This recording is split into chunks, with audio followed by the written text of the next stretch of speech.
Assalamualaikum warahmatullahi wabarakatuh. Selamat malam semuanya. Salam sejahtera untuk kita semua.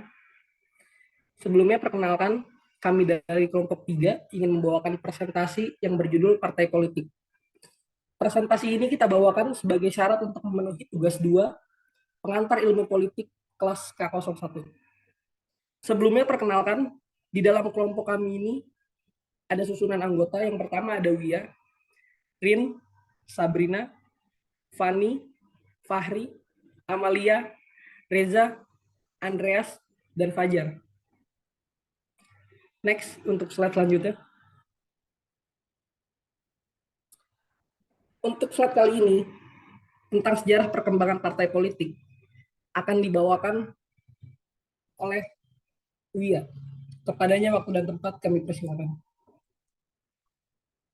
Baik, untuk materi yang pertama, yaitu sejarah perkembangan partai politik. Terdapat 3 teori asal-usul partai politik. Yang pertama yaitu teori kelembagaan, menyatakan bahwa pemerintah yang membentuk partai politik karena anggota Kongres membutuhkan dukungan dari masyarakat. Contohnya yaitu partai politik pertama di Amerika Serikat, dibentuk oleh legislatif dan eksekutif. Kedua yaitu ada namanya teori situasional yang menyatakan bahwa krisis situasi sejarah terjadi ketika sistem politik mengalami masa transisi akibat perubahan dalam masyarakat. Contohnya yaitu perubahan yang terjadi di negara berkembang yang mengalami urbanisasi dan industrialisasi yang cepat.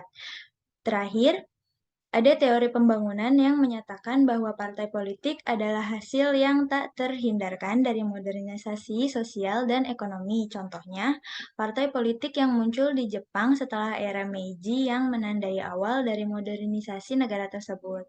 Perkembangan partai politik saat ini sangat beragam dan dipengaruhi oleh berbagai faktor. Beberapa partai politik telah lama ada dan memiliki basis massa yang kuat. Sementara partai politik baru juga muncul. Beberapa partai politik juga mengalami perubahan dalam platform dan visi mereka untuk menyesuaikan dengan isu-isu yang sedang hangat di masyarakat. Selain itu, perkembangan teknologi juga mempengaruhi perkembangan partai politik saat ini.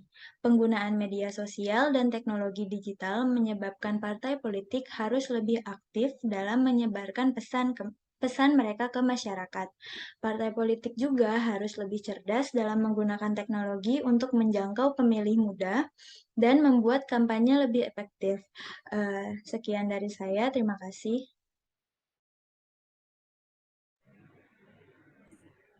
Ya, sebelumnya saya ucapkan terima kasih kepada Saudari Wia.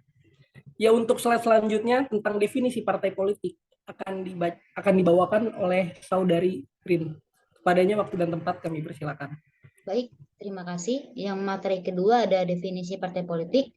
Yang pertama itu, menurut Miriam Widiarjo, partai politik itu beranggapan dari bentuknya wadah organisasi mereka yang bisa menyatukan orang-orang yang mempunyai pikiran serupa sehingga pikiran tersebut bisa digabungkan dan bisa dikonsolidasikan. Definisi partai politik itu dibagi menjadi 3. Yang pertama itu ada etimologis. Secara etimologis itu, partai politik gabungan dari kata partire. Partire itu dari bahasa Yunani yang artinya perbuatan. Dan politik itu berasal dari bahasa Inggris yang artinya sifat pribadi dan perbuatan.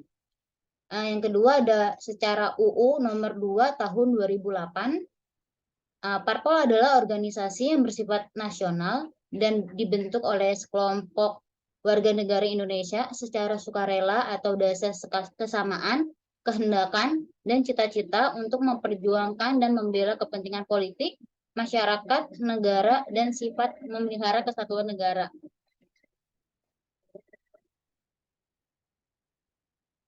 Menurut para ahli, dibagi lagi menjadi 3. Yang pertama itu ada Mark and Hugo Pion, yaitu parpol adalah suatu organisasi yang dibentuk untuk mempengaruhi bentuk dan karakter kebijaksanaan publik dalam rangka prinsip dan kepentingan ideologis. Yang kedua itu ada Icasul Amal, yang adalah Parpol adalah suatu kelompok yang mengajukan calon-calon bagi jabatan publik untuk dipilih rakyat sehingga dapat mengontrol atau mempengaruhi tindakan-tindakan pemerintah.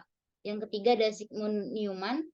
Parpol adalah organisasi dari aktivitas-aktivitas politik yang berusaha menguasai kekuasaan pemerintah serta merebut dukungan rakyat melalui golongan-golongan yang mempunyai pandangan berbeda.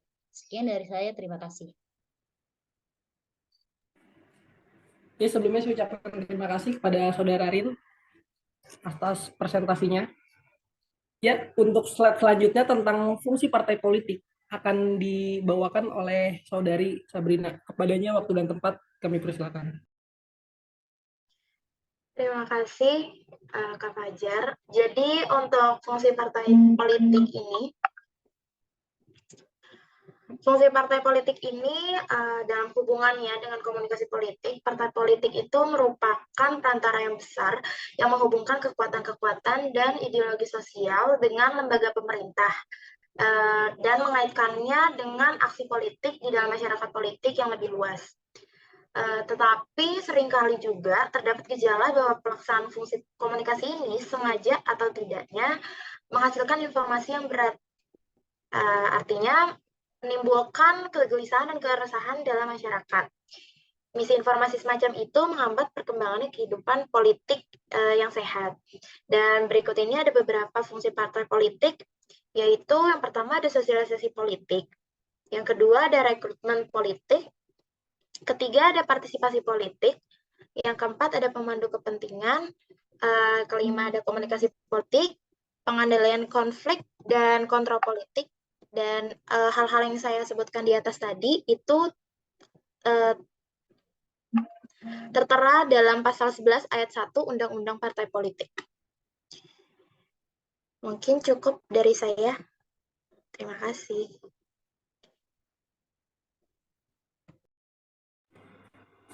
Ya, terima kasih untuk Saudari Sabrina atas penjelasannya tentang fungsi partai politik. Untuk presentasi selanjutnya tentang fungsi partai politik di negara demokrasi akan dibawakan oleh Saudari Fani. Kepadanya waktu dan tempat kami persilakan. Baik, terima kasih. Dalam slide ini adalah fungsi partai politik di negara demokrasi. Kita tahu bahwa partai politik itu mengalami banyak perkembangan dari mulai zaman Orba hingga zaman demokrasi yang sekarang ini. Berikut ini adalah beberapa fungsinya, yaitu sebagai sarana komunikasi politik. Yang kedua adalah sebagai sarana sosialisasi politik. Yang ketiga sebagai sarana rekrutmen politik. Dan yang keempat adalah sebagai sarana pengatur konflik. Dari sarana komunikasi politik ini, kita tahu bahwa di mana pemerintah menyampaikan informasi politik kepada publik dan masyarakat. Jadi pemerintah selalu memberikan perkembangan-perkembangan dan memberitahukan perkembangan tersebut kepada masyarakat dan publik.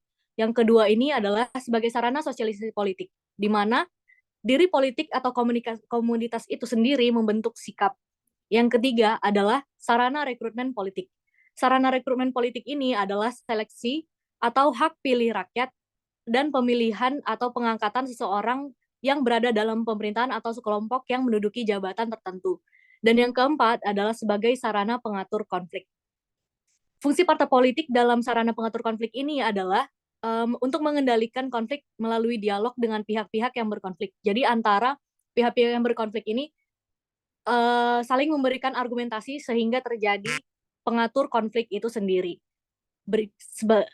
Sebagian dari pihak yang berkonflik ini juga saling memberikan tuntutan dan kepentingan pihak-pihak tertentu itu juga. Sekian dari saya, terima kasih.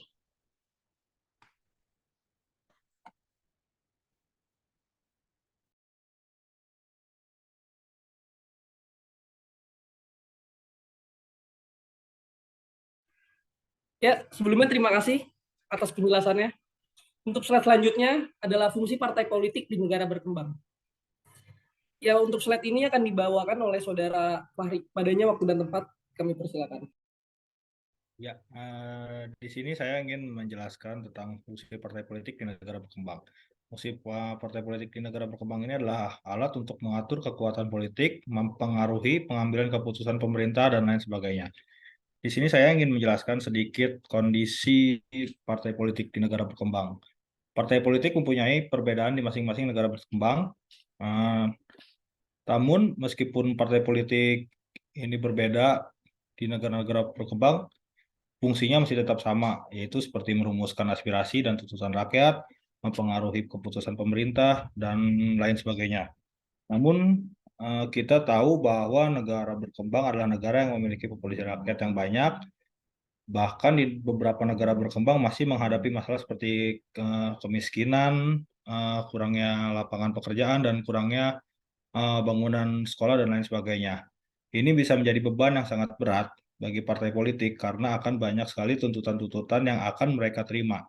Bahkan negara berkembang masih mengalami yang namanya yang memerintah dan yang diperintah. Yang memerintah ini biasanya mencakup orang-orang yang kaya, sedangkan yang diperintah mencakup orang-orang miskin. Ini menjadi salah satu hal yang sangat sulit diatasi oleh partai politik karena mereka harus bisa menjembatani dua kubu tersebut. Bahkan di beberapa negara berkembang, partai politik ini masih sangatlah tidak efektif karena masih sering menimbulkan sebuah pertentangan dan bahkan ketidakmampuan dalam membina integritasi. Lalu berikutnya di beberapa negara berkembang untuk partai politik ini masih menganut sistem pretorian atau campur tangan militer. Contohnya seperti di Amerika Latin, di 5 negara di dunia Arab, bahkan Asia Tenggara dan juga Pakistan. Pretorian ini terjadi bila partai politiknya lemah dan tidak efektif. Biasanya militer akan campur tangan untuk menghindarkan sebuah kemunduran dalam suatu negaranya. Sekian dari kondisi partai politik negara berkembang. Ya, terima kasih atas penjelasannya.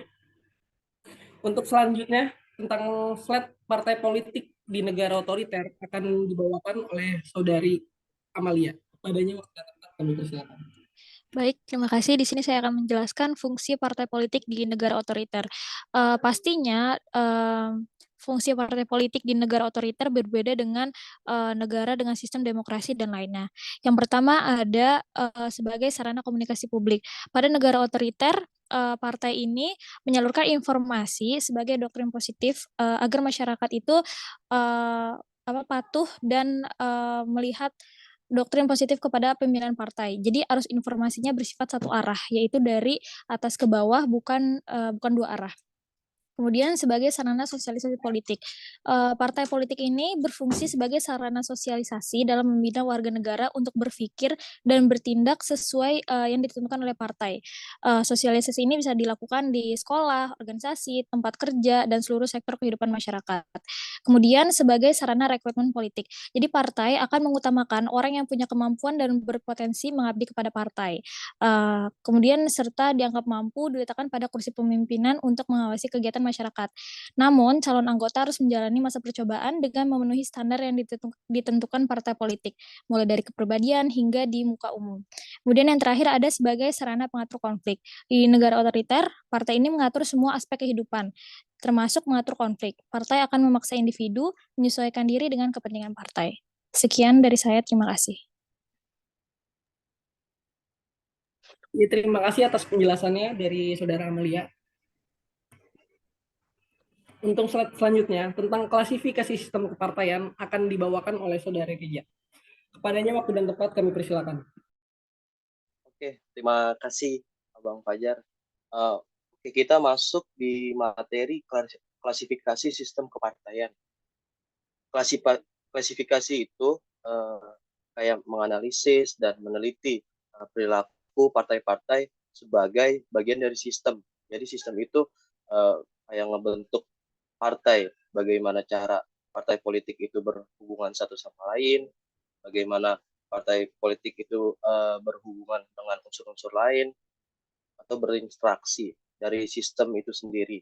Dalam buku Political Parties, Maurice de Wegener ada tiga kategori nih. Yang pertama, partai tunggal, dwipartai, multipartai. Untuk partai tunggal itu sebenarnya kayak menyangkal diri sendiri, kontradikti interminis, karena suatu sistem mengandung lebih dari satu partai. Pola partai tunggal itu kayak contoh nih di negara Afrika, Cina, dan Kuba. Dalam masa jayanya Uni Soviet dan Eropa Timur masuk dalam kategori ini. Suasana non-kompetitif karena menerima partai yang dominan. Selanjutnya ada sistem dwipartai. Itu hasil memenangkan 2 tempat teratas dalam pemilihan umum secara bergilir. Dwipartai itu di negara-negara contohnya kayak Inggris, Amerika Serikat, Filipina, Kanada, Selandia Baru. Dari Maurice de Veger itu dia menciri khaskan sistem yaitu Anglo-Saxon. Selanjutnya multipartai yaitu ada keanekaragaman budaya politik. Multipartai cenderung menitik beratkan kekuasaan pada badan legislatif. Jadi di sini peran badan eksekutif itu menjadi lemah. Partai dominan sangat paling yang tersorot untuk stabilitas politik dapat dijamin. Cukup dari saya. Terima kasih.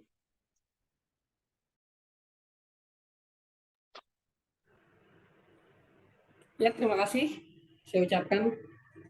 Untuk slide selanjutnya, tentang benarkah pengaruh partai politik turun, akan dibawakan oleh Saudara Andreas. Padanya waktu dan tempat, kami persilakan. Ya, terima kasih atas waktunya.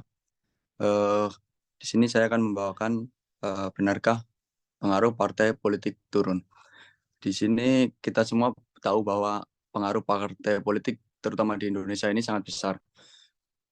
Dapat diambil contoh aja kita ketika akan mendaftar sebagai anggota DPR, anggota MPR, ataupun anggota legislatif, kita tidak bisa mendaftar atas nama pribadi, tapi kita harus mendaftar melalui atas nama partai politik. Tapi dari situ pengaruh partai politik turun karena beberapa faktor yang kami temukan dari kelompok kami ada 4 faktor. Yang pertama adalah turunnya kepercayaan publik. Turunnya kepercayaan publik ini sesuai data yang kami peroleh,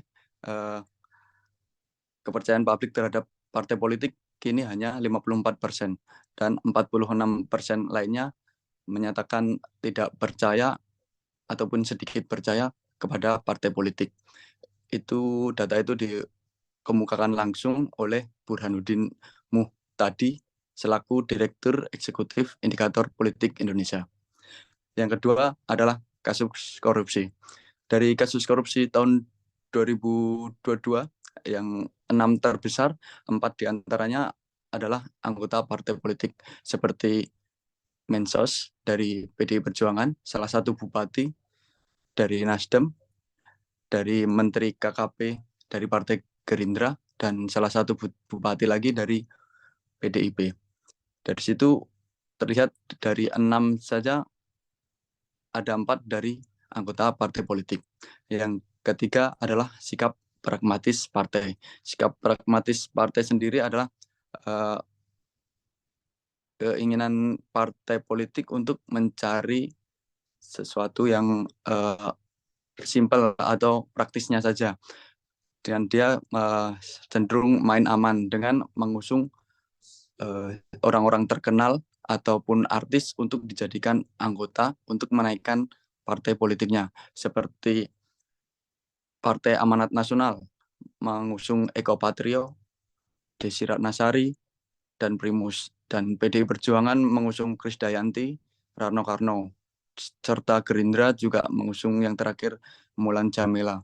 Itu sehingga membuat kaum muda malas untuk mengikuti meniti karirnya dari bawah untuk partai politik karena di jenjang atas nanti mereka akan kalah dengan artis-artis untuk dicalonkan sebagai anggota dewan.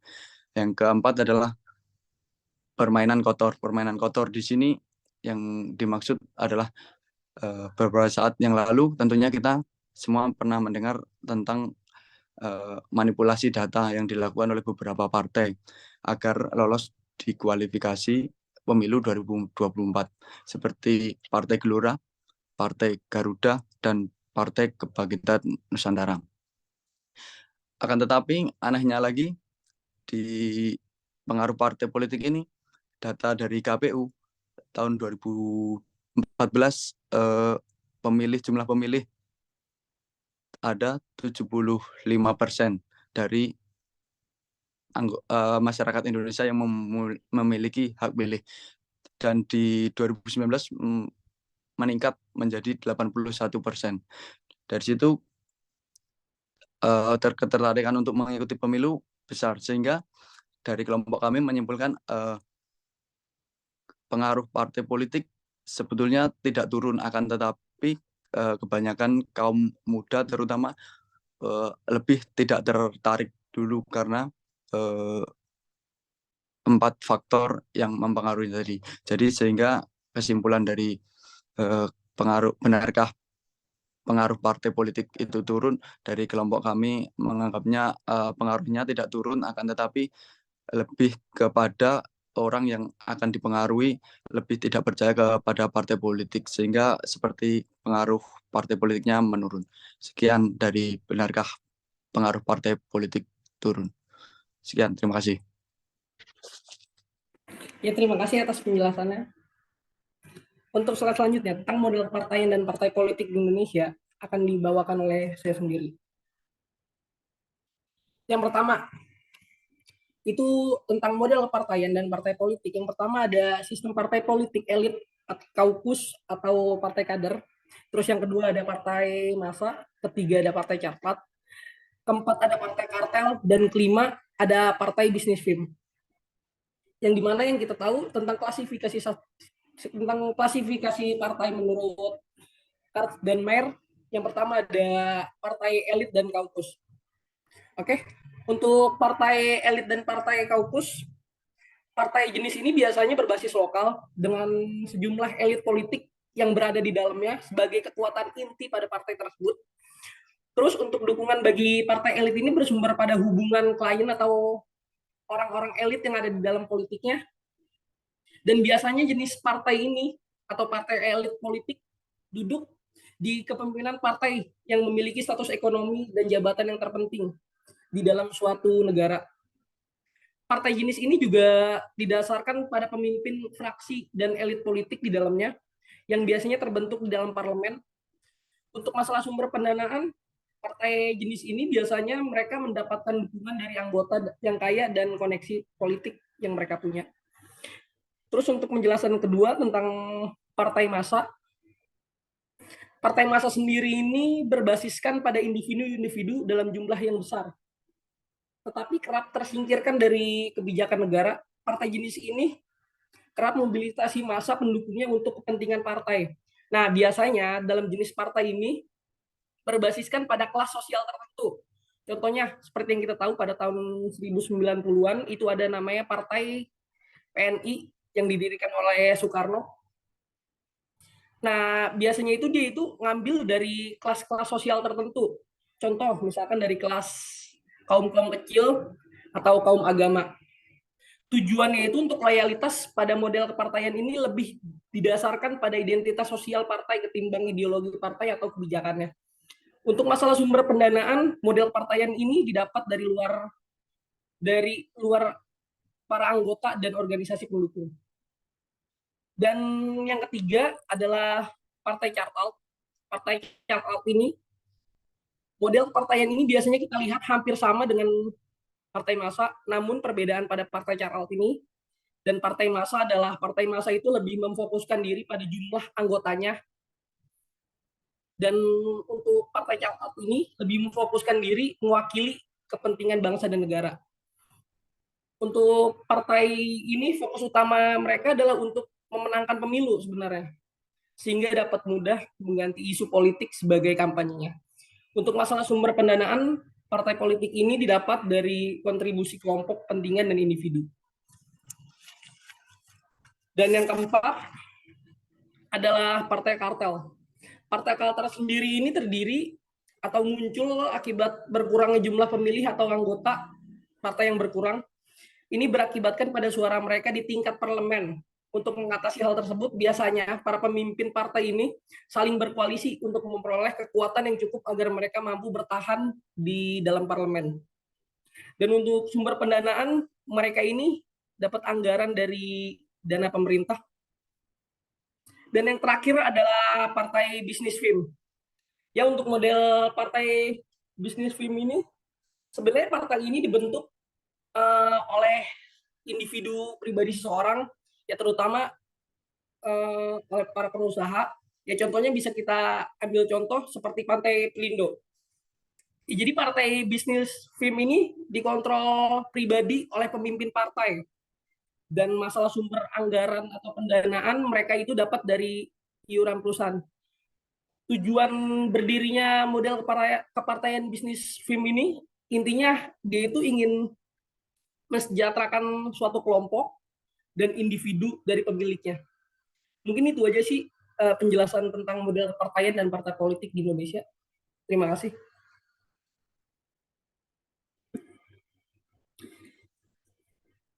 Ya, terima kasih sebelumnya saya ucapkan kepada semuanya. Mungkin ini saja sih yang dapat kami sampaikan untuk presentasi dari partai politik di Indonesia. Kurang lebihnya mohon maaf. Wabillahi taufik wal hidayah. Wassalamualaikum warahmatullahi wabarakatuh. Waalaikumsalam warahmatullahi Waalaikumsalam.